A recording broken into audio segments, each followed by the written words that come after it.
All right, welcome to Social Distillation, the submarine still of the internet, where we attempt to drop the bead and pour white lightning straight onto your brain. I could, well, actually, I probably shouldn't have any hair of the dog because I'm really out of it. My brain isn't sure what time it is.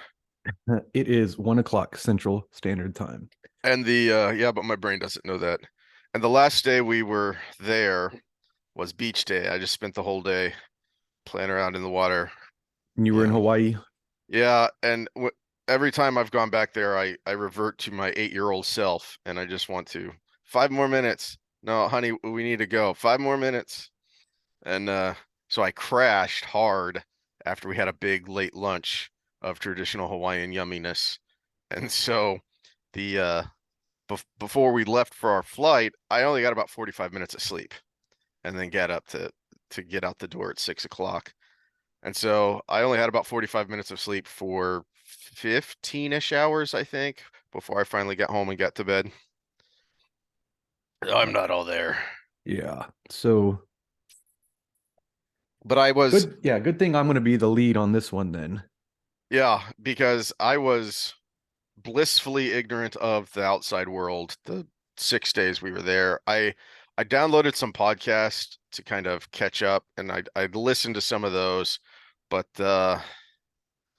it was nice to pretend that all the nonsense that is constantly happening wasn't happening. Well, we promised sexy time with Sam, but probably next social one, I think top on my list might be something about the train wreck in Palestine. That was the big thing that jumped out at me because I vaguely remember hearing someone reference it before I left.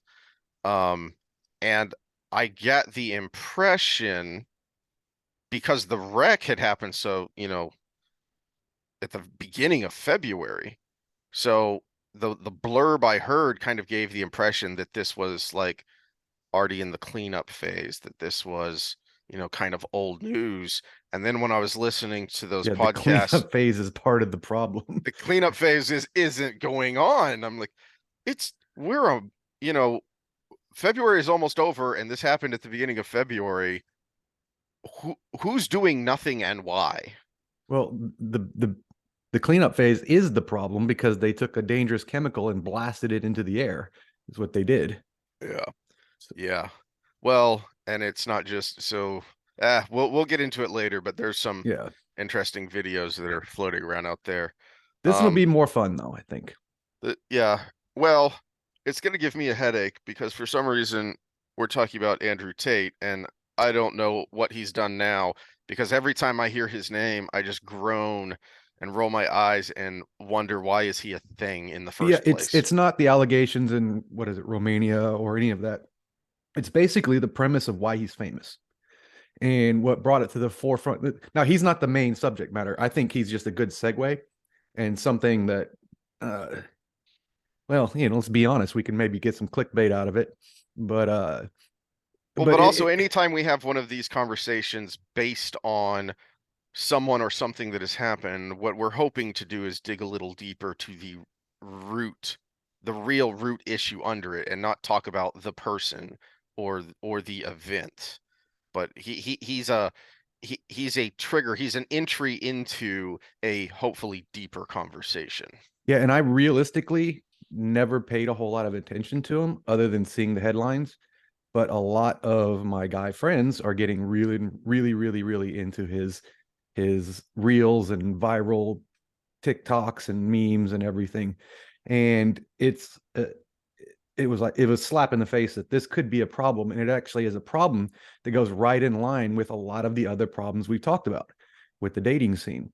Uh, and I'm going to talk about, so there's a great uh, interview with Chris Williamson, the Modern Wisdom guy, by Tom Bilyeu, who I usually don't like as an interviewer because he tends to outtalk the people he's interviewing. Hmm. But it was a great interview. And what Chris has been doing over the last 4 years is basically having the best of the best from all kinds of social, biological, psychological, philosophical fields come on a show and quiz them. And he just basically has people on a show so he can learn. And then this interview actually was like his overall thesis from all of these people he listened to. And it's a lot in line of the things I've been thinking about, listening to these same people on all kinds of different forums, as well as reading their books. And so it was really in line, but he takes it from a perspective of the dating scene. But I want to take things to have original take on this to the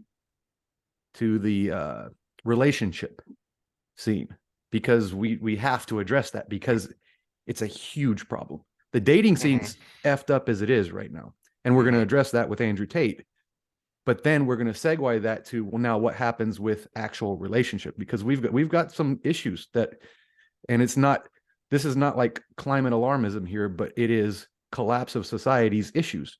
We're starting to see it in Japan, South Hmm. Korea, in China, and it's Th this is Germany and bleeding over to here. So this is something that nerds like me have been paying attention to and talking about for a couple of decades now, but it has gotten so obvious that it's started to hit actual mainstream news. The demographic looming demographic disasters in a lot of Western countries. yeah, and I'll go over the specifics of that once I get through the Tate stuff. Uh, Now, what I'm looking at is relationships and marriage, long-term relationships and marriages and stuff like that. And when we had our last biblical one, we're talking about the Old Testament going through, and I told you my Hmm. beef with the New Testament. The Old Testament, even whether you say it's God breathed or people writing, that it doesn't matter. You could tell it is an evolution of basically socializing people from their animal roots, right? So these urges you have are not good for society. You Hmm. know, this is the whole And, basis. then as it goes, as the It Jewish adapts. It's a people, living it document. it Yeah. is it then becomes holding to your principles and living in a hostile world. Mhm. But then you get to the New Testament, and even though it does have wisdom in it, the problem with it is it says, now this is it, final document, everything else is revelations. There's no evolution from then on. But lots of things have changed. A great a great example would be birth control. Birth control did not exist during that time. Uh, Internet dating did not exist during that time. Cities, to the large degree that we have, where people can do things with other people without risking uh, meeting anybody they know, realistically. So they can have something, they can do something without a reputational cost. So all of these things really didn't exist at that time. And we never had an evolution as we went along. And so what I've been taking upon myself to do in my own mental thoughts and scribbles on paper, and the direction I've been taking a lot of my reading, is just like we do with exercise. We have to reverse redneck engineer everything. And in this one, I had to add a little inverse Polish notation to kind of get to something resembling maybe a thought experiment for a solution going forward. But let's get, oh, and I put a side note here to remind me. I was listening to some stuff on how AI chats and deepfake technology is going. Hmm. My problem is a much more simple problem than that, as complex as it is. So we're about to enter a whole new world. It's getting bad. Uh, in fact, when we talk about societal collapse, this might be the thing that does it, because just not even knowing what's true or not is going to just F everybody up in the head, because we're such a visual species. We believe what we see. And hopefully some nerds out there figure out how to make it available to everybody else to know what's a deep fake and what's not. Yeah, some method of sussing that out needs to Uh, will hopefully come before the technology gets further perfected. Because yeah. if it has to come until if it doesn't come until afterwards, then there's going to be, you know, this intervening time of mess where uh where people don't know what's real. And so then you're going to get, And you know what? just look how damaging that was with just fake tweets Yes. and things along those lines. Now you're actually seeing what seems to be somebody's face with what seems to be somebody's voice saying the things that you're is now locked in your brain, and someone convincing you that it's not real is going to have the burden of proof upon them.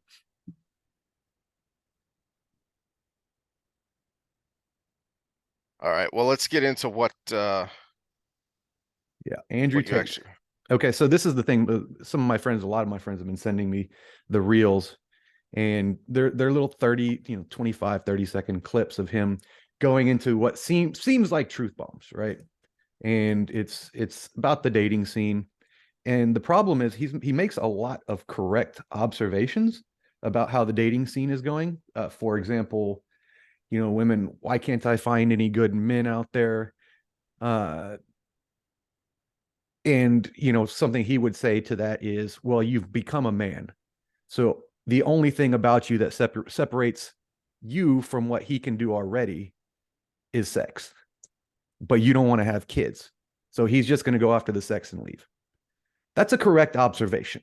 Mm-hmm. The problem is, if you don't know the underlying reasons for these behaviors, you can throw that out there and make people angry and have a clickbaity reel, and all it does is worsen the situation. And uh, if you don't know the underlying reason why women date a certain way and men date a certain way, you're going to just completely miss the whole point. And you're going to create a bunch of angry men because she said no the first date, and a bunch of broken women because they felt pressured to say yes on the first date. And yet, even though they said yes and gave up this thing, the guy still leaves because you don't want to be a mother. You don't want to provide that only thing and we're talking the quality men out there. We're going to put that in air quotes. That's going to be like the technical term for it. The Mm-hmm. guys who are successful, who are physically attractive, physically have physical prowess, all the things that would make the alpha male in Western society. So again, resources, the ability to protect, all of the things women do officially look for. And that person already has all those things that we've convinced women to go after. But at some point, he's going to want children. So he's going to want a mother. So he's going to go after that. Everything else is just fun. And that's the thing that's separating everything right now. So he's made a correct observation there, but he doesn't know what's underneath it. So his tactic is to create anger in young men and shame women into behaving the way he and other narcissistic men want them to behave. Mm. And that's how he gets clicks, and that's how he gets rich. But the underlying problem is what comes out of that is you get a few highly desirable men getting all the swipes and not ready to settle down, or again, these women lacking in the thing that they might want to settle down for. And then all of these other men that would do those things are not even getting looked at. And so they're watching him getting angry. The men that are desirable are watching him and getting angry anytime they get turned down. And again, he's just getting rich off of it. He's making some correct observations, but he doesn't know what goes underneath it. And if you know what goes underneath it, you can guide people in the right direction. Because women can say, I want this, or I don't want this. And this is why I hesitate to do this other thing. But you know what? I have birth control. So maybe I can go ahead and go this route.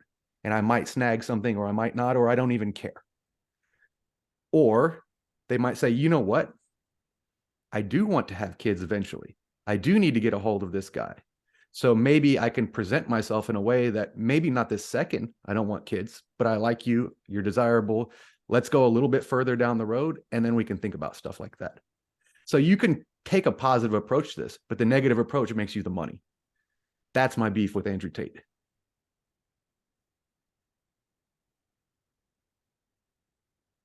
Yeah, it is from the few times that I have actually heard him speak, um, and it was it was only because there was I think the most recent time I got reminded that he exists was when di- didn't he get kicked off of YouTube like 6 months ago or something like that?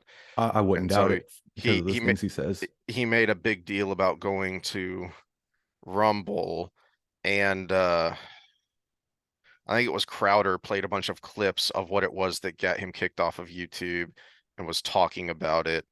Um, so that was the most recent time I got reminded that he is a thing that exists.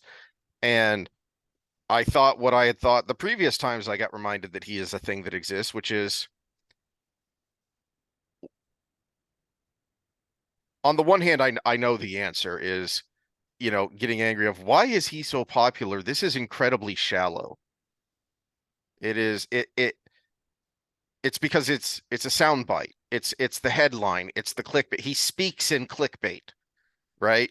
Hmm. That this is why people get these perceptions of what is real, what is going on, because they see the headline, they have an emotional reaction, they share the headline, they never bother to read the article.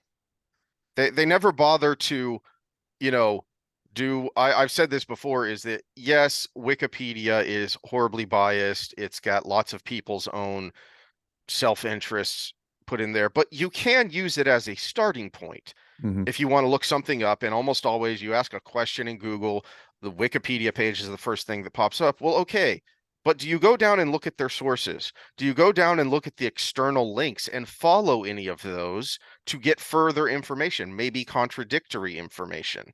And the people that are attracted to Andrew Tate and making him big, making him an internet star, are feeding that, and they're getting in this negative feedback loop of uh not thinking any deeper than the soundbite that he gives you, and then just having the emotional reaction based off of that soundbite. Yeah, one of the things I put in my notes is, and this is one of my beefs with the social media model of information, is anyone can rant and make some semi-correct points for about 25% of the time. And if you talk enough and film yourself enough because you're a narcissistic prick, you can make 30-second viral videos with that 25%. Hmm. And everything else you say could be wrong, but everybody just sees those, what again, on the surface level seem to be truth bombs. Uh, but you're right. It is. I mean, one of the themes going forward, and this has got to be a multi-part thing when we get to what I'm talking about, when we're talking about an upgrade in our relationship style, is or is social pressure. Social pressure creates a lot of the things we do when it comes to most of the things we do in our life, but the social pressure that goes with how we view dating, relationships, marriage, everything, it really is the driving force behind our behavior. Or it's the outside driving force. It's the extrinsic driving force. But we also have our underlying biology, which is a driving force on top of that. So which one prevails? Well, as we look through the infidelity numbers and the non-monogamy numbers and all of these things we look through on the way, and actually in The Evolution of Desire by David Buss, which is kind of like the textbook for human sexuality, uh, the numbers are even higher than what we found. So I need to actually buy the book instead of just listening to the audio so I can get his sources. But we found about 25% infidelity rate, right? He says 30 to 50%. So we were below the low point on his. So there is an underlying biology that is affecting how we do things. And because of the social pressure, people just do it without trying to get caught along the way. So let's go into the problems. We talked briefly about population collapse and what we mean by that, since we didn't specify in this video yet. People aren't having kids. Hmm. So when that happens generation after generation after generation, and there's less kids each generation, then as people get older, then you have more old people than kids. and what we call consumers versus producers. The older you get, the more you become a consumer, but after adolescence, you're a producer until you get to that age. When you have more consumers than producers, you start to have issues with Hmm. enough for everybody. Japan is probably the furthest along of all of us. The next might be South Korea and then China. And to put that in perspective, remember, China's third worst. Their population is predicted to go from about 1.7 billion to 600 million here in the next 10 to 15 years. That's Yeah. pretty significant. And when we It, talk on the world stage, the solution to that is slave labor. But which is yeah, and you wonder why what's happening in Xinjiang is happening, and they're even exporting the slave labor into Africa mhm. for those rare earth mining and other raw materials that they need for their manufacturing. Okay. So we just touched on the dating crisis, blending gender roles, sex becoming the only motive for uh, for any kind of dating behavior. Quality men aren't complimented by the career woman, and they're also getting no incentive to settle down. So we've got that, but that's a very few men. So what about all those other men? Well, as Williamson points out, uh, I'll semi-paraphrase him, but I'm going to try to quote him. He said you could probably walk down the street and point at a guy, and there's a 50% chance that he did not have sex last year.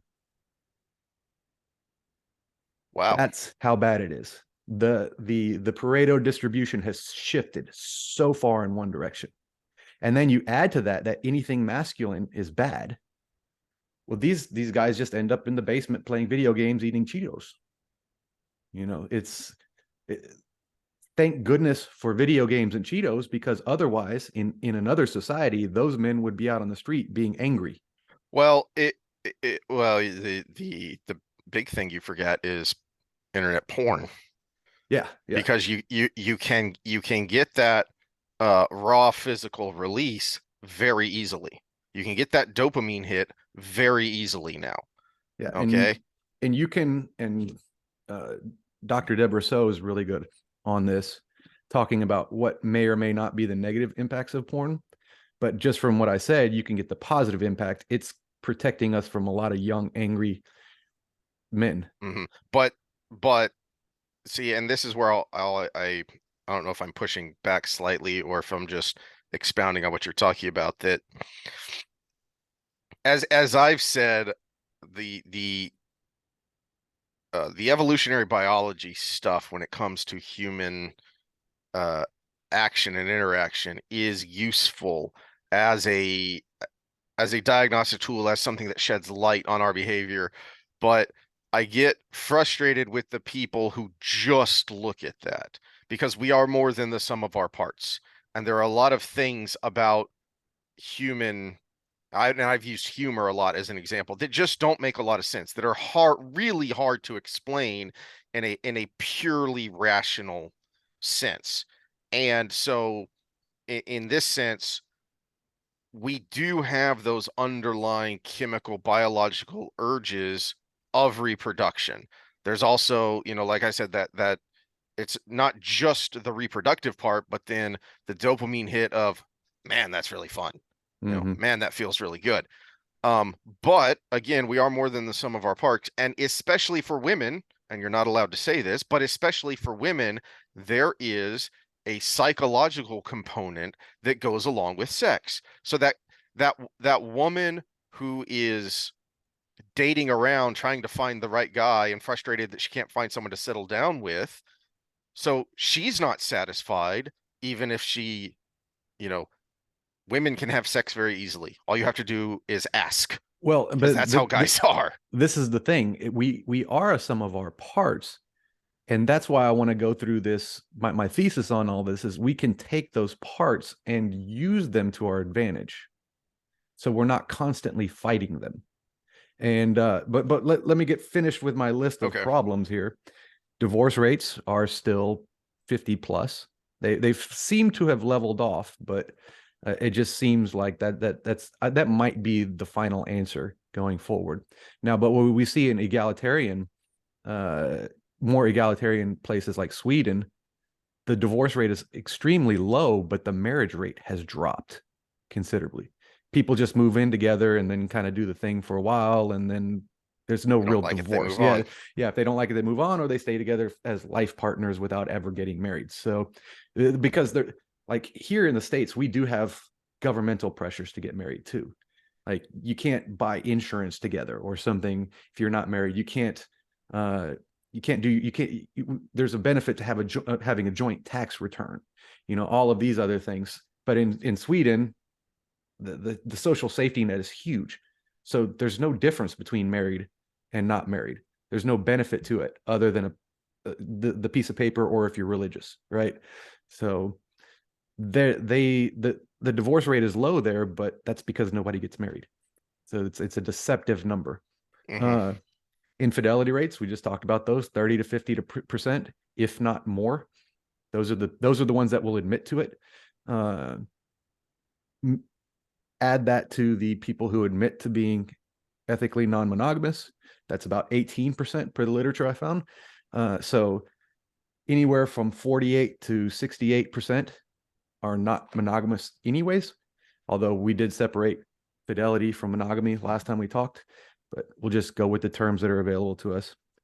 And one of the things that caught me a few years ago was the fact that the idea of a midlife crisis is a purely Western thing.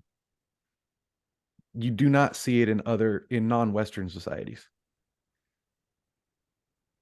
And it was because we were starting families so late, right? No, Wasn't that the it's because we live so longer after we have families. ah ah ha ha? And that's part of my overall process here. Well, I thought part of the, or maybe this was talking about something else, that part of the reason the male has the midlife crisis is because it happens around the time where biologically we would be expecting to have grandchildren to put our focus on. Yeah, because it's typically in the adolescence of their children. It has nothing to do with being 40, has nothing to do with being 50. It's actually, that just happens to be the average age when they have an adolescent child, which is the point in time when you're done being a dad, because your kid's all grown up and he can go make his own babies, and now you're the long of tooth person in your village if you're still alive. Hmm. Remember my comment in a few episodes ago, men are meant to be dads, women are meant to be grandmas. But also women have their own midlife crisis. It just manifests different. Men go get a flashy car and start working out. Two things, the two most attractive things to women: resources, I'm showing that off with my flashy car, and protection, I'm showing that off with my big muscles. Women tend to do what?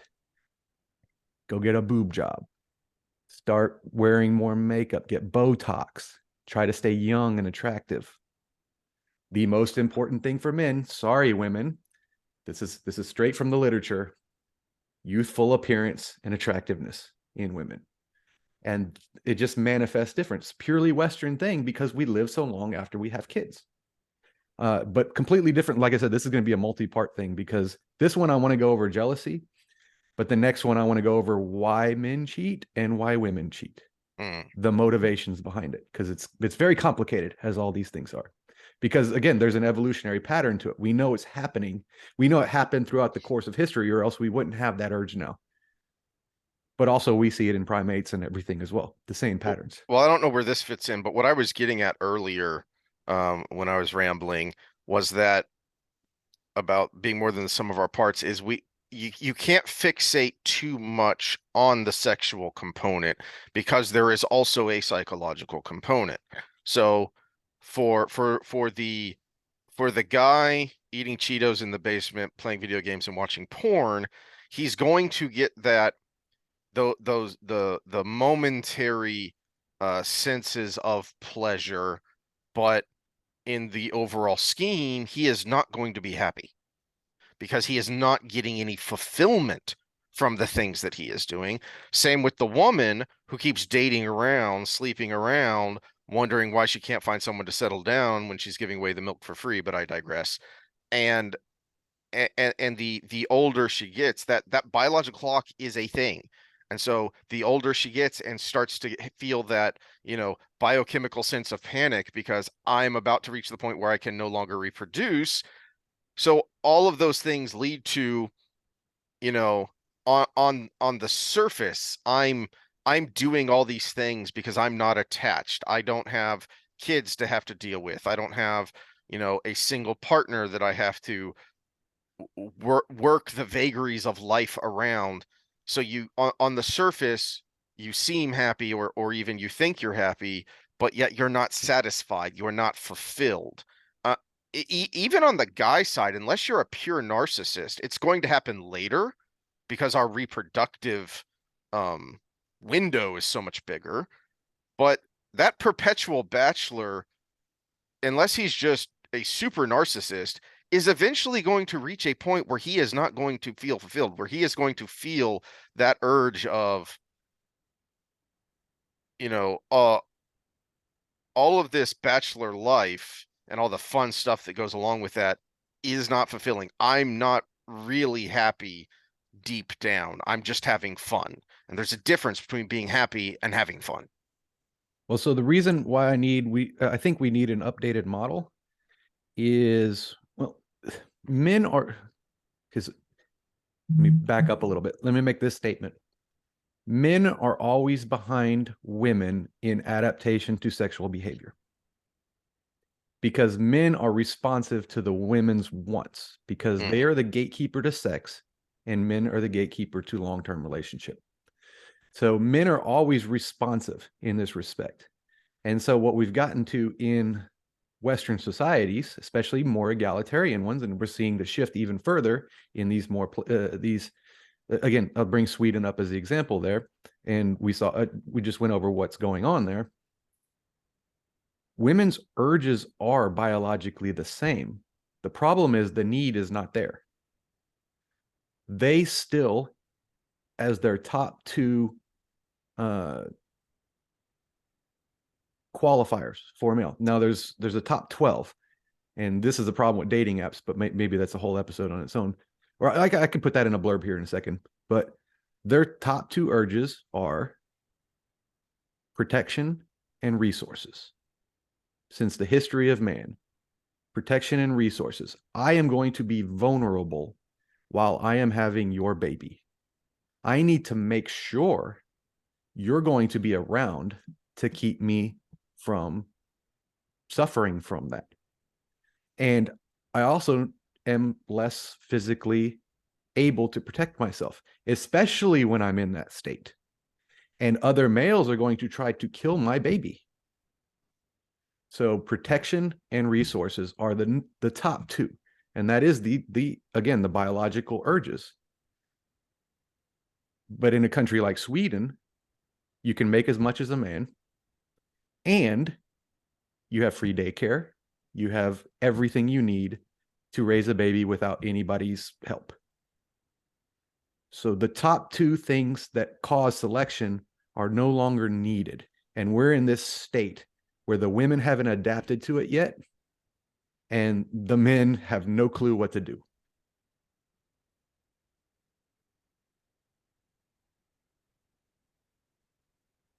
No, I'm not going to respond to that because I don't think you want to get into that yet. So I Okay, will I what did will I say save I was my. going to put into a blurb? I don't remember. I'm old and I wish I forgetful. could rewind these in real time, but uh, what are our options? Keep doing the same thing, the same model. That's probably where you sit, I would guess. Well, Uh, it is. So my response to what you just said briefly, and then if we want to dive deeper into it next time is, um, well, it's kind of where you started out complaining about, what Andrew Tate said and the clickbaitiness of it, and then not getting down into the underlying truths of what is being said there is we need to go back, we need to relearn why that model worked for millennia. So it's not just, you know, this isn't working. go and get married and stick with your spouse, by golly. It's no. Well, why is this model good? Why did it work for so long? On the other hand, what are its problems? What are its pitfalls that you Well, need to be aware and of? more importantly, from my point, what's different now than then? Yes. And I think realistically, the two biggest things are equal rights in the workplace and birth control. Because the model worked before because you were in a constant state of having a child, that child getting old enough to kind of be semi-independent, then having another child, then the child being semi-independent, then having a child. And so you were in this state until both of you were too old to know different. Again, midlife crisis is a Western thing because now we have our kids, we plan it out, and then we stop before we're biologically done doing this thing.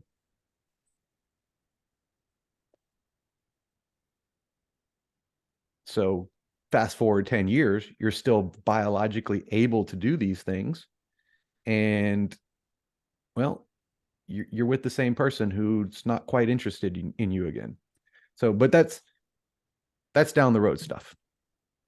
The second option, free for all hedonism. Yeehaw. Some things I say may sound like that's what I'm for, but no, that's why I wanted jealousy to be the first one, because it is precisely one of the reasons we can't have that. The third option, this is where Jordan Peterson has gone off the rails. Forced monogamy. Now, he does want it to be socially forced, not governmentally forced, but forced monogamy. Well, we already have that. The stigma that goes with non-monogamy is extreme. Now, I should say after long-term relationship has started. The hookup scene has taken has treaded ground, we'll say, but that's in the singles market. If you're not a single, then any kind of non-monogamy is stigmatized. That's why I say all those numbers that we see are probably on the low end, because there's a huge I proportion that aren't reporting. I mean, there is still a stigma, but it's not even remotely close to what it used to be. Even within the non-monogamy community, there is a less stigma towards polyamory than there is between swinging and just open relationships. Well, but see, because my thinking is how often I have heard people say, well, everybody does it. No, not everybody cheats, but if you have that mentality of everybody does it, then it's a heck of a lot easier to do it yourself. And so that's why I say the stigma is not what it used to be, because you have a very No, it is not what prevalent it's you're correct. It is not what it's mindset. used to be, but at the same time, it's still heavy. It's still really heavy. Of course, it's one directional. Guys will sleep with anything.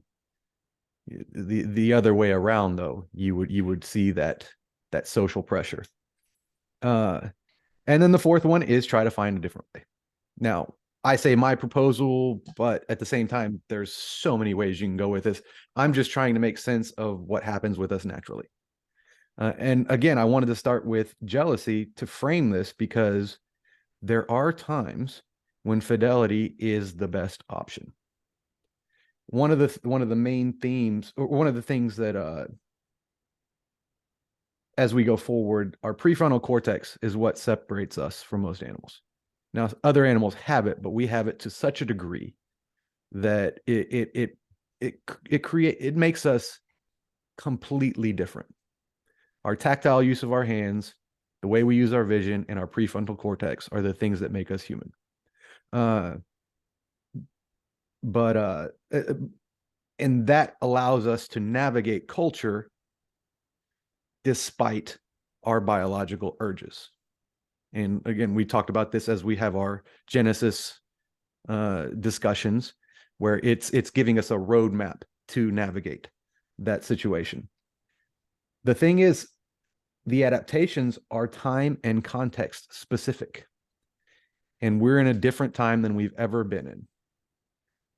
But what we have that's similar to all those times is that need for, on the woman's side, a assurance that you're going to stick around and help out as the guy. And on the male side, male jealousy is much more violent than female jealousy, right?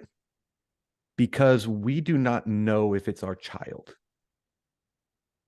We cannot be 100% certain of that unless the female, unless there's a way to make sure the female has not been with another male. So female jealousy revolves around you leaving and leaving her alone, where male jealousy revolves around not knowing that my sperm were the ones that fertilized your egg. It's completely different.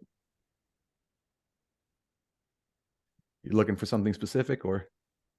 Yeah, I'm just deciding if I want to bring this up now, but you keep going. Well, so the first,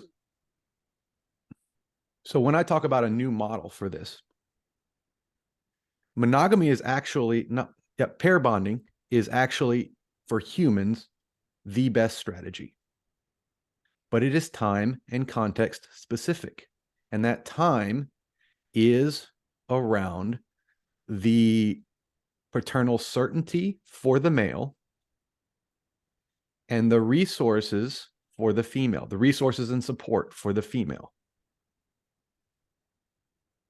And if we look at just the emotion of jealousy, we can eliminate a lot of problems with the current model or with the hedonistic model, because the hedonistic model is going to be a violent, uncertain, everything. You're going to start seeing infanticide. You're going to start seeing all of these other things that we want to avoid.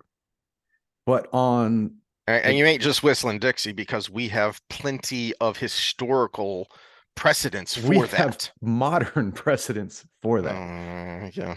Yeah. So, Well, I don't know exactly where you're going, but when you talk about the jealousy, that is a reflexive feeling. That is a reflexive it's a emotion. reflexive emotion, but it's been sexually selected for.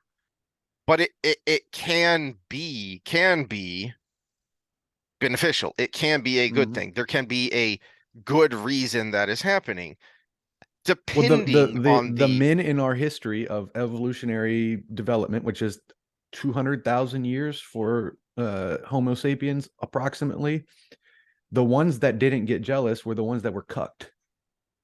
In the true sense of cuck, not the modern sense where guys just like watching their wives with where girls and being it's a submissive. kink. No, Yeah. where the female is going and getting pregnant while using your resources. With another male, while using your resources. So the not jealous male was the one cucked. The not jealous female was the one that got impregnated, and dude just went off somewhere else.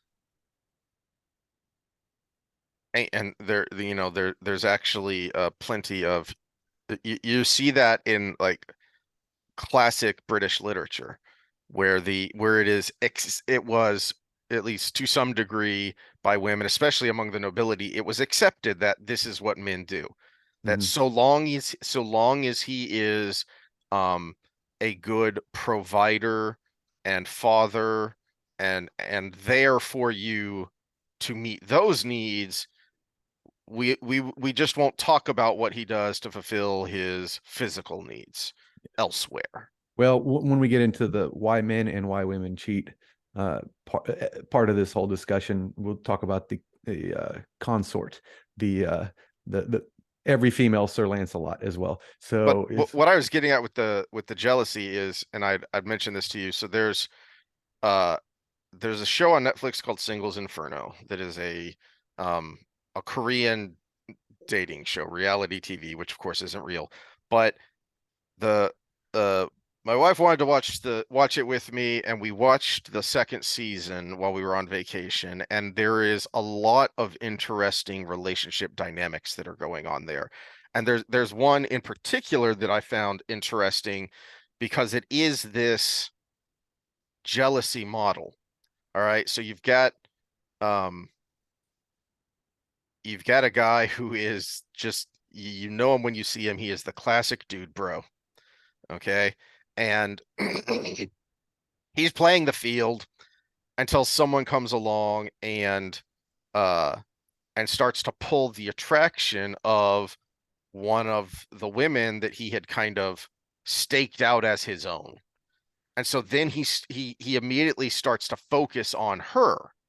But it is entirely a a trophy model. He is being jealous, and his jealousy is being uh uh acted upon to make her a trophy, to claim her, to not let someone else have that thing that he wants. Well, let's go into what's behind that. So the chemicals that go off in your brain, uh,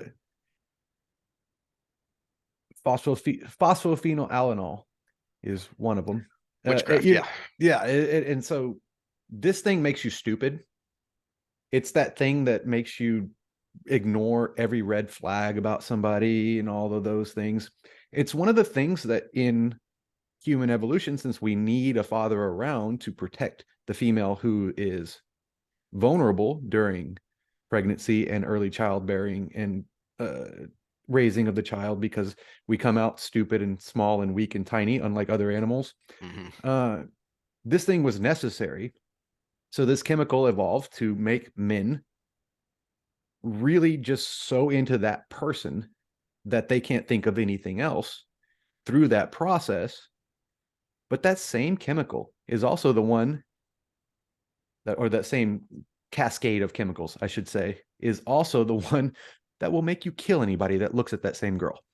So we've got this little column A. Remember, we were listening to Huberman, and he said if you just stimulate this one part of the brain a little bit, you want to fuck like rabbits. But if you stimulate it a lot, you want to kill something. Yeah, it's all connected. Yeah, which they did in rats, and Yeah. that's what they did. That's Yeah. exactly what they did. So but then there is a flip side, the two faces coin. You've got the scratched up, destroyed side, but then you have the pristine side of the coin, and that is there's this other guy who um his jealousy is expressed because as protectiveness, not uh not as a conquest. It is uh I want to protect and care for you. That's Mhm. why I want you. That's why you need to be mine because I'm Well, the one who's not going to yeah. Now you're protect and care talking a for you. different subject. There's a difference between the narcissist and a normal person, right? But it's the Because surface level mechanism is the same. It's, oh, that's why he's being narcissists fool jealous. so many people, because it's the quality trait of protecting her, which is the way it manifests, that uh, that comes through on the surface, but one has a completely different intention. And then ultimately, when she needs protecting, not his conquest, the narcissist will reveal himself. Hmm. But when it is a true paternal instinct and a true partner instinct, then the regular person will manifest the same thing. So it looks the same till it doesn't. Hmm. And yeah, so we're discussing a different topic now, because that's a narcissist versus a regular person. You get the same drive in the initial part of it, but the underlying cause, it's all about me. With the narcissist, it's all about, realistically, with a normal person in this context, it's all about the me and her and the procreation that happens. uh, One of the big mistakes we make about relationship is it's all, we do the one and only. It's all about love. It's all about the person I want, the genes I want to spread in at the end of the day. And the feelings we get from it are what we call love, which is a powerful thing. I mean, that's, again, you need an entirely massive drive to cause a person, the man, whose most probably efficient way to spread his seed is to go around from girl to girl to girl to girl to girl to girl to girl and just whichever one sticks, because we can make sperm at what, 15 million an hour or something like that, where a female has 400 eggs her entire life. We can do that, but for the female, it's an incredible investment. This is what Andrew Tate doesn't get. For the female, that egg is precious. And then the consequent pregnancy and then raising the child is precious because you only get to do that so many times. I can probably, I'll brag a little bit, maybe 5 times a day. Although there is research that if you put a new woman in front of a bull, they can go as much as 40 times. Whereas if you put the same cow in front of the bull, he can only go once. So interesting stuff. That little side note there, but so maybe more than 5 if it was a new person every time. But yeah, so just understanding where jealousy comes from and the results of it and why it exists. And that's the important part, why it exists and why it is positive. Remember, no emotion is negative. It can just be used negatively. When is jealousy positive? In the certainty in a male that his seed is the one that made you pregnant, and in the female, in the certainty that you're not going to leave after that happens. So that's why it has to go into my model. If there is a time for fidelity, it is that time where you and your partner have explicitly decided to make children. I was looking up a statistic here because you were talking about the drive to the male drive to partner and I was and what immediately triggered in my mind was the to sacrifice for that partner and the family that you create. And a good illustration of this is fatal occupational injuries. In 2021, there were 5,190 fatal injuries on the workplace in the United States. I actually thought it would be higher than that. But here's the real thing that I wanted to look at is of those 5,190, 448 were women, 4,741 were men. Mm-hmm. That also comes from our hunter-gatherer roots. The don't cancel us, YouTube. The bigger, stronger physically sex was the one that did the bigger, stronger physical action, which was go kill bison. Isn't it curious that the feminist movement is always screaming about equal representation in white collar jobs, and they're not at the coal mine. They're not out in front of the crab fishing fleet in Alaska saying we want equal representation. You know, they're not in the northwestern logging sites where, you know, these are some of the highest instances of fatalities on the work that, if I remember right, they far surpass peacetime military service, which even peacetime service is inherently dangerous because of the stuff you do. So there are fatalities in peacetime, but not as much as like logging, mm-hmm. which is incredibly dangerous. Well, let's look at some cultures where the role of the man is exceptionally dangerous. And so you're a post-adolescent man, and I'm blanking on the name of the tribe, but it's a tribe in eastern Kenya, I believe. And your role after that is to be a raiding party member up until the age from about 16 to about 25. Is that the Maasai? It might be. It might be. Yeah. 16 to about 25. And then after that, you're allowed to marry. So you have to do the dangerous thing and earn your ability to procreate. Now you're allowed to marry like 4 or 5 women because there's going to be 4 or 5 women for every male that survives. So that, yay, bonus, right?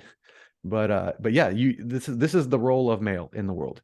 The problem is we've outsourced that to the police and grocery stores in Western society, I should Mhm. say. So we have to proxy our roles. We do it by working out. We doing it by having manly jobs. We do it by sports. Sports is a great proxy role. Women select a high school quarterback, right? He has shown his ability to be the person who's a good resource earner, even though it's not necessary for him to be a resource earner anymore. That underlying preference is still there. So we I have don't to. I don't remember who I heard say this. I think he was a tight end who was talking about this, this the use of sports as an outlet, and he said that, you know, uh defensive ends are a place for people who would otherwise be psychopathic mass murderers. I That think sounds about right. yeah, I think that plays a role with most defensive players. Of course, I was a linebacker, so It it's Jason Whitlock was talking about this recently, because Deion Sanders there was this audio of Deion Sanders talking about he was like on the Rich Eisen show, I think, talking about what he looks for in recruits. And one of the big things he looks for, especially when it comes to quarterbacks, is a two-parent household.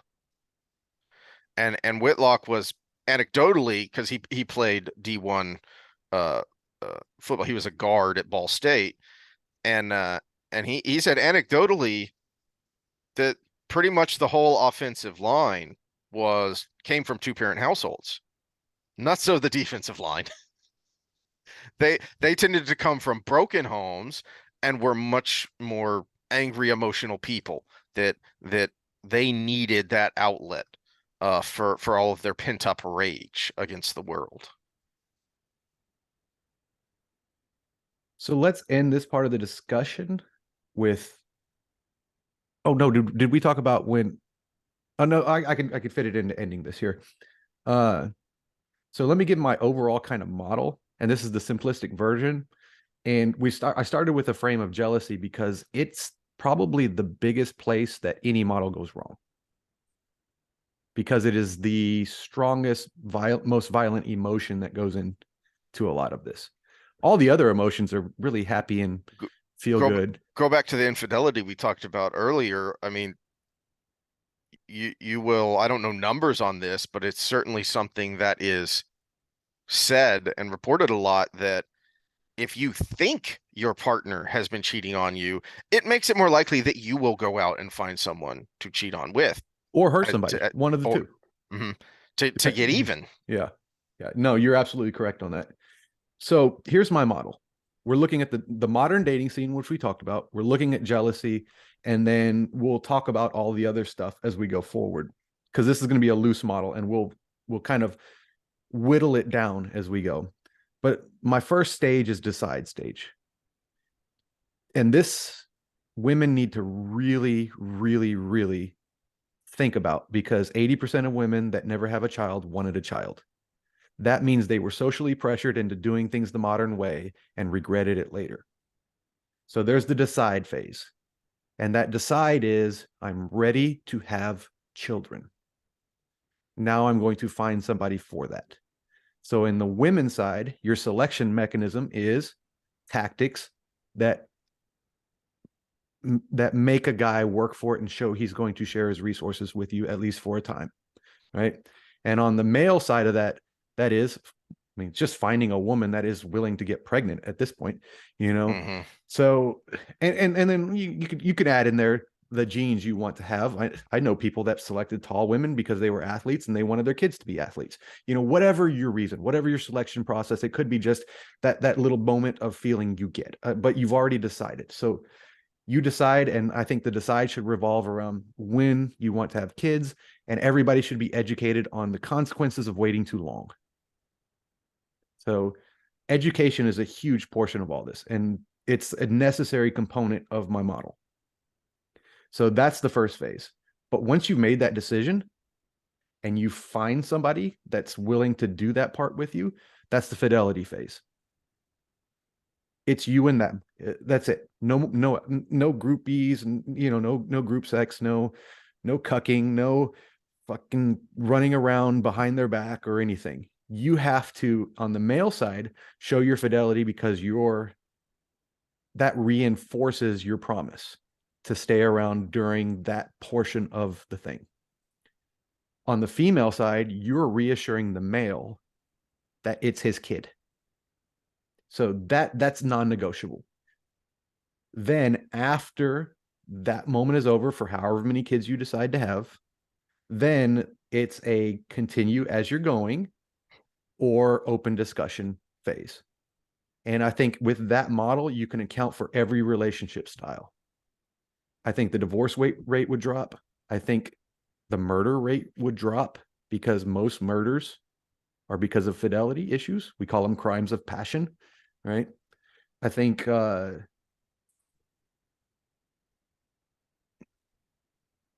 don't know, just overall satisfaction rates, anxiety, depression, all of those things would drop with that model because you can do like your parents who are happily together forever as long as I've ever known them and as long as you've ever known them, which is since you were a baby and before that because they had to make a baby. That fits in that model. Whereas someone who can't, who the 30 to 50% that's running around, well, now you have a way to upfront discuss this thing and to have a model where it's not socially stigmatized to do it. So you can be ethical about it. You can be virtuous about it. You know, that's the loose model. Okay. Well, I think we should leave it there and then dive deeper next time because I know you've got much more you want to say on the stuff we've already been talking about, right? Yeah, and I don't want to talk too much about the dating stuff because there are people that do that better than me because they're in the singles market and Mm, everything as they're doing this. Again, modern wisdom is the best source that I think I can think of, but I can't see all the sources, right? Uh, but that decide phase with good education, I think that's going to shift some patterns. You see, and actually add to that. Oh, Brooks was his name? No, he's Brooking Institute. I'm trying to think of the guy who proposed a new educational model where you delay boys mm. 1 to 2 years. If you add that into it, I think you're going to see a shift of, on average, women marry 3 years older. So they're like, say a woman is 24, she'll marry a guy who's 27, right? I think you'll see a slight shift in that to where it'll be like 5 years. And a woman can, in peak reproductive age, attach herself to an already successful man, and it's not a stop to her career, it's just a slight delay. Because then at that point, after she's had the children, you have the resources to have the childcare and you can pick up where you left off. There's definitely something to that. Just anecdotally, my mom as a career teacher sees a lot of kids, and her focus was on her educational focus was on special education. Mhm. So not only saw a lot of kids, but then in her educational focus saw a lot about the tails of the bell curve, one end of the bell curve of which can tell you a lot about those extreme cases can tell you a lot about the needs of the middle of the bell curve. Anyway, Mhm. um, but then so she saw this in kids, but then also saw it in me because I have a birth date that is kind of the borderline, so I can go into kindergarten now, but I'm going to be the youngest, littlest kid there. Mhm. So just wait another year. And now I'm a year older, a year more mature. And that translated on down the line. That made a difference throughout my physical and educational development. And I do think there is something to that. Uh, you also get an extra year of uh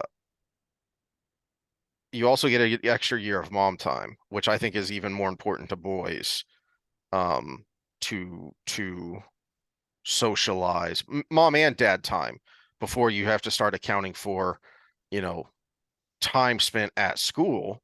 You've got an extra year of time spent, you know, learning to be a person and getting that feminine and masculine dynamic, which is going to set the stage for how you balance that masculine and feminine energy within your own self, Mhm. and then how that expresses itself in your interactions with others. Uh, just you mentioning that made me think that maybe we need to go back to the classic British model, which they still do in a lot of instances, and segregate elementary school age kids by gender. Yeah, I mean, all of those things are on the table. Again, that's why I brought up the four options here, and mine is only a sub option to number four, right? So people can keep throwing things out until we find Hmm. something like, well, if we account for this, then there's going to be no perfect model. That's why I'm trying to create a model that adapts to lots of different situations. Because again, your parents' model would work within my model because they would have gone to the continue as we were option instead of the continue and open discussion part. It's still there. The open discussion says, yeah, we're going to be together, just me and you, for the rest of our lives, and da da da. And whether it's sexually or socially or anything along those lines, we're not going to allow other relationships in. Whereas people who aren't predisposition to that or don't have a religious reason for that could open up that other discussion. And it's not actually per se within those two people, because I'm sure these discussions happen behind closed doors all the time. It's the social pressure that goes along with it. We need to remove some of the social pressure. Swingers clubs are anonymous most of the time because it would be damning socially for those people to be found out. Right? Most relationships where this kind of thing happens, you're keeping it hidden from everybody else you know in your life, other than maybe a small group of people who are probably also doing the same thing. So it's the social pressure that goes along with it, because a lot of decisions people make are out of fear of being judged and shamed by others. But shame can be a valuable tool, but it also can be a weapon. And unfortunately, I think it's used as a weapon more than it's used as a tool, at least in modern society.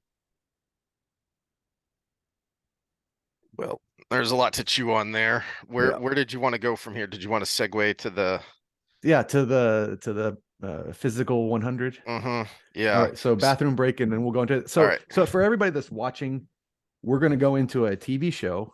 It's a Korean game show, I guess we'd say, Hmm. reality game show. And so it's called Physical 100. If you want to watch it, it's a fun watch. It's definitely a little different. It's probably the most unique game show that I've ever seen.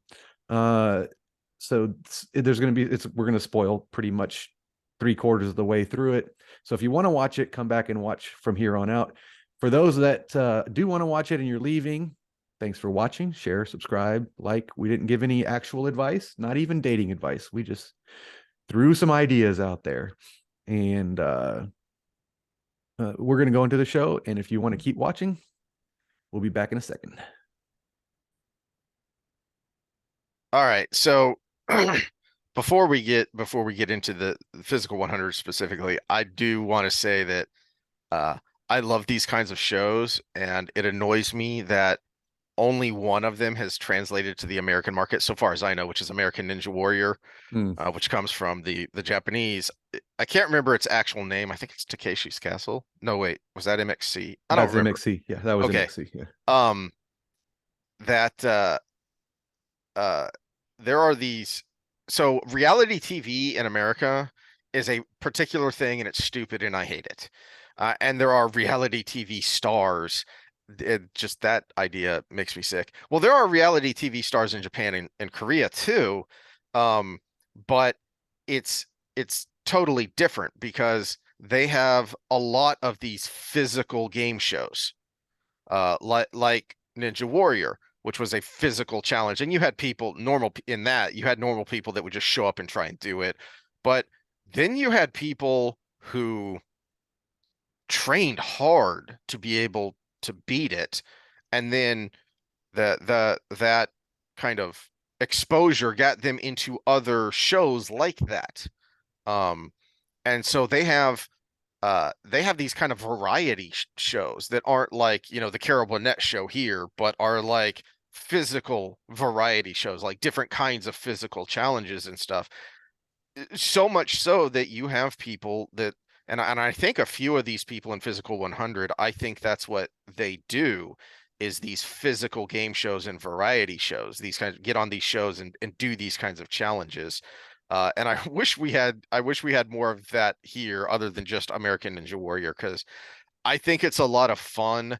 It's also a good way to promote physical activity, Hmm. because it is not just working out, it is something fun. And you have a little bit of that here with, because I made a comment a while ago about how you should, do Ninja Warrior stuff as a gimmick, and you said, "Oh, that already exists. There are already gyms that is their gimmick." Hmm. And so I got to looking them up, and yeah, and that's what some of these, multi-time contestants on American Ninja Warrior, that's what they do professionally now, is run a Ninja Warrior style gym. Hmm. Yeah, this one was I thought a good one because why we segued into this was we were talking about sex and relationship, but this one it's about the gender roles, or Hmm. I guess specifically sex roles, male female, because it's 100 people, and I don't think it's half and half, but Mm-mm. there's quite a few They're, they're, females. they're started out with a more women than I thought there would be. I'm guessing there were maybe 30 women, 20 to 30. Is Sounds that what about it seemed right. like to you? Yeah, yeah, that sounds right. And again, spoiler alert, if don't stick around if you don't want to hear Mhm. some results. But I think they started with a really good challenge, the pecking order challenge, where they had to hang from this lattice basically as long as you could, or you fell in the water, but you weren't eliminated if you fell. Yeah, What they did with it is they created a system where the top time in the hanging was picked their opponent for the first challenge. for the first elimination And I challenge. thought Yeah. that was a great challenge because it's a body weight to strength ratio, not which would allow females to compete without eliminating all the males, but also allow males to compete without eliminating all the females. Hmm. So it wasn't a dead hang. You didn't have to hang like this. They were all over the things, and some of them had strategies, and some of them One of the women had a really good technique of, I think it was one of the grabbing our CrossFitters, legs. Yeah. yeah, resting on her armpits and grabbing her leg.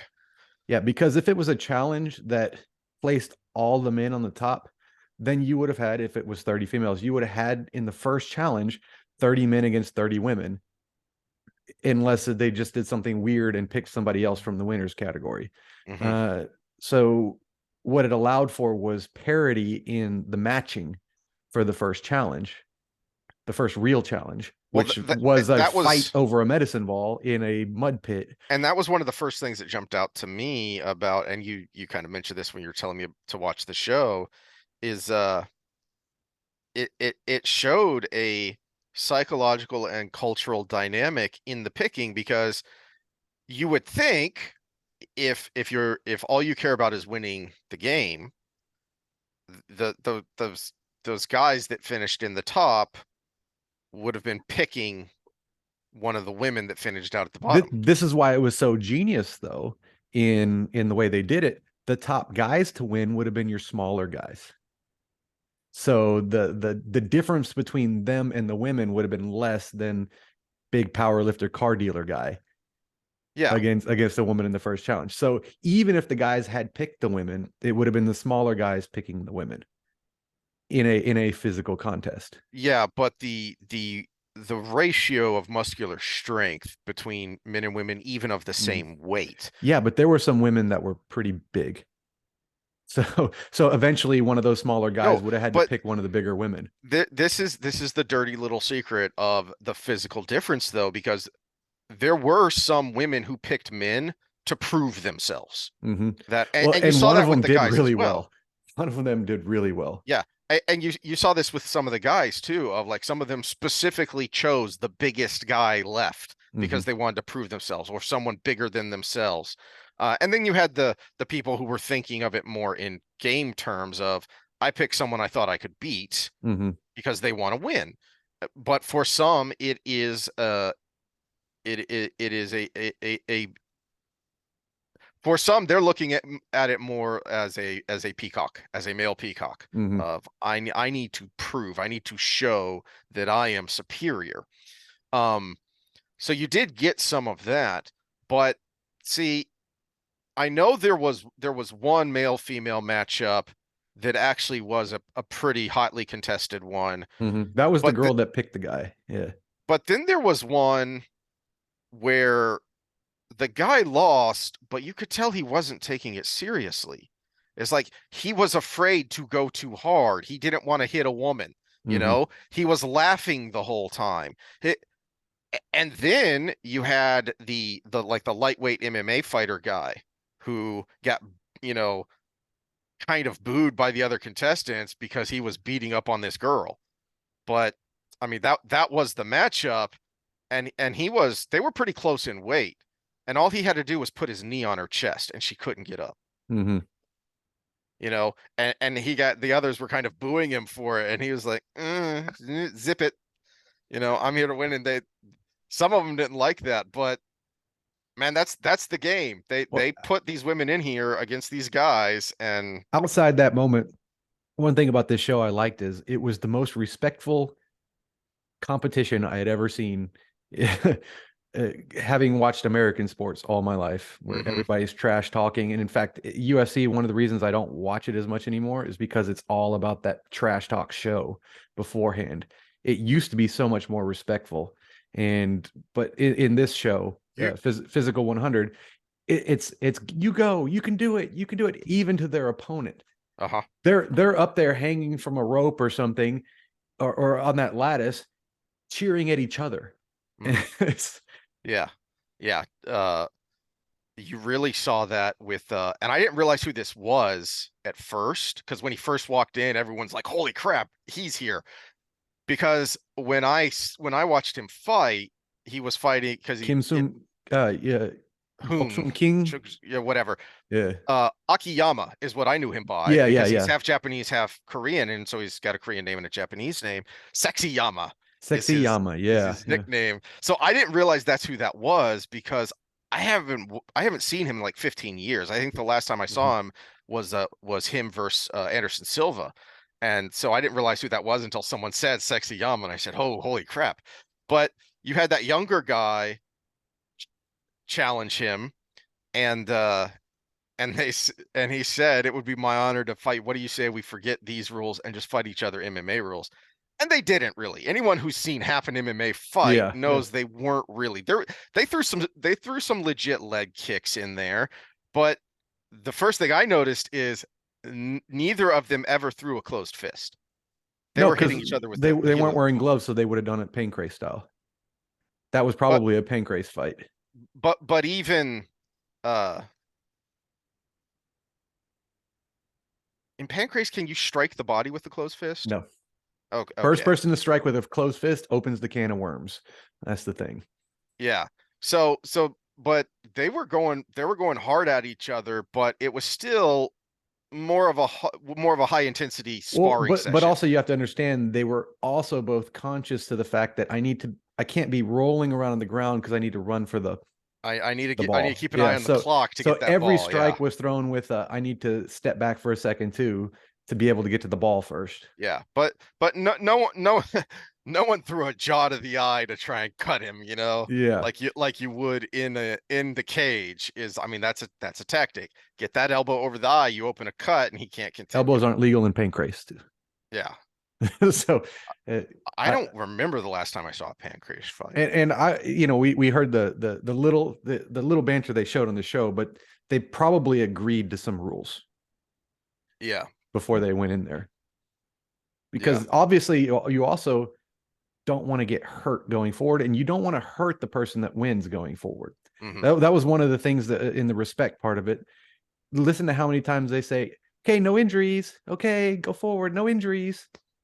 hmm hmm Yeah, because you don't want to be the reason your opponent failed because your opponent couldn't win because you You wrenched his knee or lost, but something. yeah, Yeah. yeah. And one of the guys in in those matchups won it, but it looks like he tore his ACL in the process. Oh, the Because you saw all the way to the ships, right?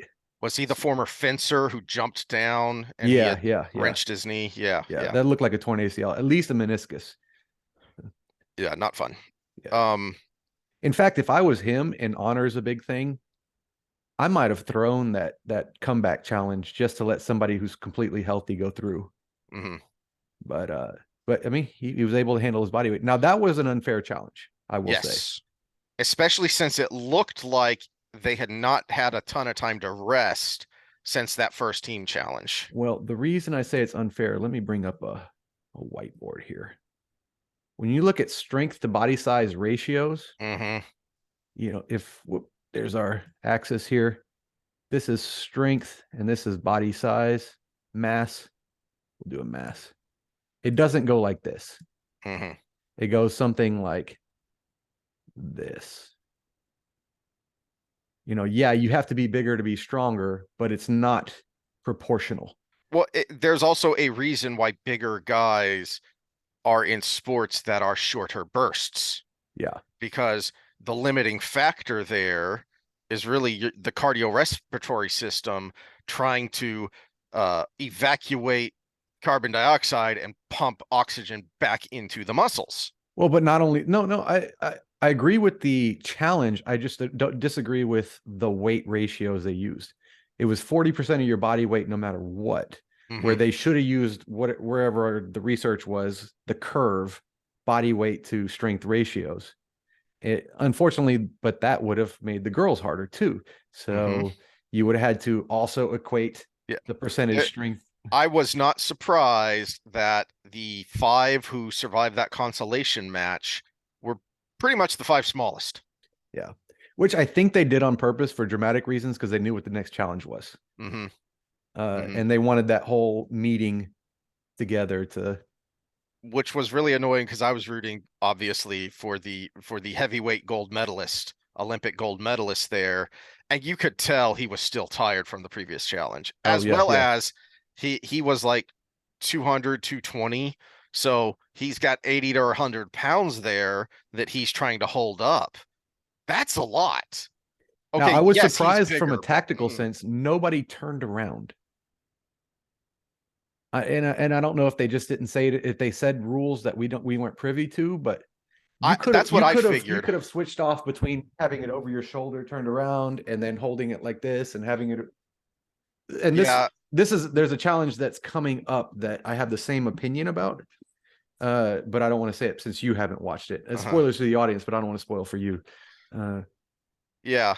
So the the other thing I liked about the challenges is that there the there were some built in. You could still exploit the system. You could still exploit the game, but there were some built in um balancing factors for that first elimination challenge. The second elimination challenge, there were a lot of built in factors. yeah, and this is the Because one where the gender roles came clear to me because the main one was that tiny little stunt girl.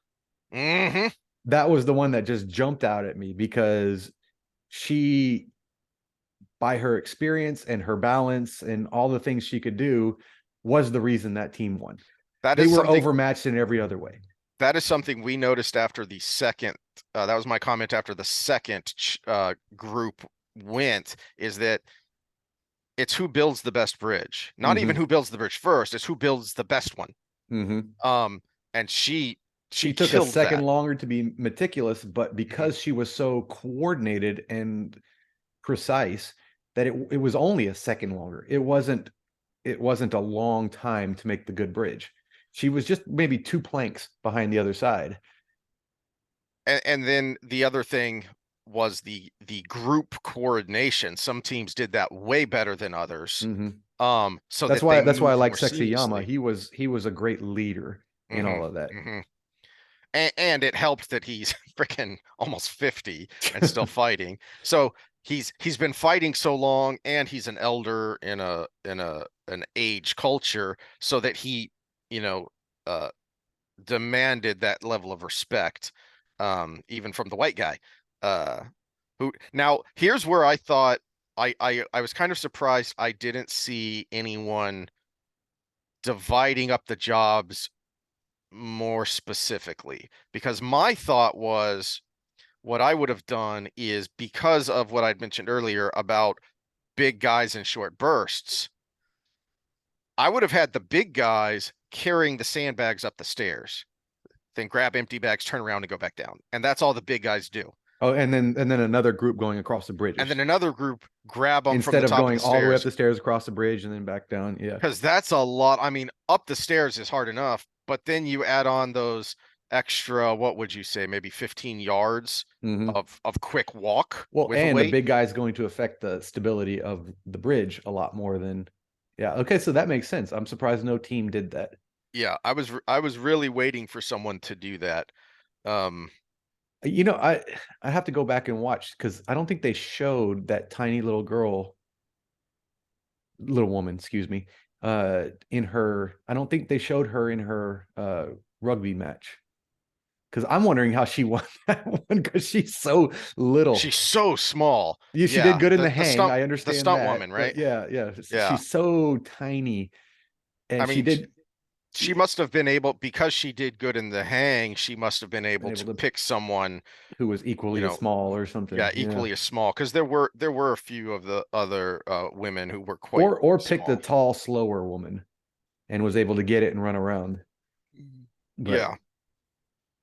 Um, Something we're not allowed to talk about, I guess, but again, this reveals those uncomfortable truths about the differences in gender, is that every team had a woman filling the sandbags. She was not carrying, even the jacked up bodybuilder woman. mhm. That's what she was doing on that team, because even though she was all jacked up, that was the biggest team by size, by mass. And so as the smallest one there, she was still the smallest one there. She's filling the sandbags and handing them off. Except for the one that had the guy that hurt his knee. He was filling the sandbags for that one. Yeah, yeah, yeah, yeah. Yeah. Uh, wasn't he on the wasn't he on the team with the female Olympic wrestler where she was the leader? Yeah. Yeah. That's why he was in the comeback group because Yeah. they lost that round. Oh no, wait, no, because then he was with another one, group, because they were the ones who shocked the bigger team, because that was she was the one who beat the male wrestler. Oh, then he was probably in the team with that social media guy, Tarzan. Hmm. Yeah. Um, I've only watched two of the ship pulls so far, Tell me which and two, and I will not spoil. what was so the first two were um Sexy Yama's group, Sexy right? Yama's group, and then the group that had the really big guys, the big bodybuilder couple, Okay. and whoever else was on that team, who looked a lot bigger, but I think they did it slower than Akiyama's group, Sexy Yama's group. Yeah, they did do it slower Um, than Sexy Yama's group. So Sexy Yama's group moves on for sure.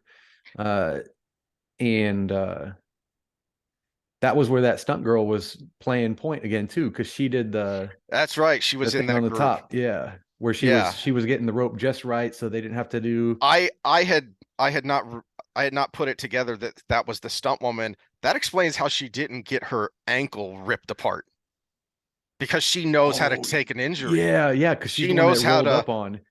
So she must have, like you talked about with Smith and his just reflexive hip heist, Mhm. is she must have just reflexively rolled with it to not have that foot and ankle in a position where it would get snapped by that Or log. not to spoil too much, but she doesn't make it through the next challenge. That what she did in the ship challenge was go up and handle the rope after that. She didn't do any pushing Well, she may. She might have hurt her ankle Oh, there. well, she was still probably hurting, but I Yeah. was fully expecting them to have to take a timeout and bring in a medical crew. Oh, yeah. I So, don't think that so would have been legal. I think she would have just had to sit off to the side. yeah, Yeah. but I was expecting a medical crew to have to come in and look at her leg. No, they made it through that one. I won't tell you how the third group does because it's pretty It close. It's and it pretty was it, close. it was pretty noticeable, just like that first matchup with the bridge with the male wrestler versus the female Olympic team wrestler, and uh because they were smaller, they had to coordinate better. Hmm. And the other one, you had what Sexyama was talking about while they were waiting for their turn was, he was already anticipating what the challenge might be. And he was telling the team, look, don't try and do it all yourself. Don't try and carry all the weight yourself, whatever the challenge is. We need to spread out the work. And so the female wrestlers group had to do that because they were smaller. And you could tell that that was the downfall of the other group, that there were several big guys on there and they were just trying to do too much of the work themselves. I mean, he even said that after, is that he felt bad. He felt like he let his team down because he could have done more. Hmm. Right. And it wasn't that you could have done more work. You guys could have coordinated better. And you saw that again with that shit pull challenges. Is that bigger group? One of the reasons they were a little slower is because it was just, I'm a big guy, I'm gonna go do this. I'm a big guy, so I'm gonna go do this. And they weren't quite as coordinated. So they didn't even get past the first phase as quickly. Hmm. Yeah, I liked the big team events more than some of the other ones, including coming later, because the big team events were multipolar in how what skills you needed. Whereas the individual events like the hang, well, how long can you hang? Uh, That's raw strength. that's That's raw. Well, it's strength to body weight ratio is what it is. yes, yes. So multipolar, you see a running event where endurance is the key. Well, of course, the worst endurance person is going to lose. But if it's something that you have to run here and then pick something up and then run there and then pick something up, now you've got a mix of skills, Hmm. and I think some of the events could have been more like that, but I'll let you finish before I Yeah. Well, go into all of those. these were more skills were involved, but they were weighted towards, one area of fitness. Like Mm, the first one was more stamina and balance, but there was a significant strength component involved of carrying those sandbags up the stairs. mhm, And then the second one was more strength leaning because you're pulling a heavy weight, you're moving heavy weight, but there was a huge mental aspect to it because and that's what I was saying before they even went into the challenge to see exactly how it worked. As I was talking to my wife and I said, because the two littlest teams ended up with each other, and my thought was if I was one of those, you know, two really big teams, I would have been picking the female wrestlers team because it's not going to be a straight pull. There's mhm, no way because the first challenge was not a straight anything. It was a multi-dimensional challenge, and that team somehow figured out how to beat a team that no one thought they were going to beat, mhm. right? So I'm curious to see how they do because they're so small, but can they figure out how to work together efficiently enough that they can overcome their size? Well, except the uh the car dealer, the power lifter. Mhm. I hate that they keeps calling him car dealer because he's a Because power he's a lifter. strongman He's a winner. strongman winner. Yeah. Yeah. The strongman and Sexy Yama's group was the best pairing because it was the big group and the medium group. It wasn't the big group and the little group. Mhm. And the I don't know why the big bodybuilder group didn't go with the strongman because they chose first. They chose the group they paired up with first, and then the strongman and Sexy Yama got together. So why don't you? mean, you could have just got the biggest. Be, be- because there were too many bodybuilders in that in both of those groups, and so they were just looking at pure physique. Like, remember, one of the show off things was the big bodybuilder, like, champion guy, was pull up my shorts and show off my legs. Yeah, Check out yeah. these quads. So it Although was that all dude could physique jump for those though guys. in that jump Yes. contest, but the not loser, Skeleton guy the who is skeleton guy, that was a hell of a jump. the the the way they've talked about him. He's one of the ones that I'm pretty sure does these kinds of competitions as basically his vocation now, because he's not on the Olympic team anymore. It's Mhm. he's a workout And they all guy. knew him for And from this kind of perspective. right, right. So I think he does these kinds of things, um, which is why he's so good at it, and why he has the physique, because he's constantly training for these kinds of things. All right. Well, we'll end it there. I'll let you watch the next couple and then we'll talk Mhm. about because I have some beefs with how it ends, even though I like the show Yeah. overall. But But as a setting, and why we tied it in here, is it's a very interesting watch for not just, we talked a lot about the male female interaction, and that both, the physical and social interaction there. So it's useful to that. But then also the male male interaction, the pecking order, as they mhm, called that episode, rightly so. It's, you know, let's show off our feathers and see who's the most attractive male peacock here.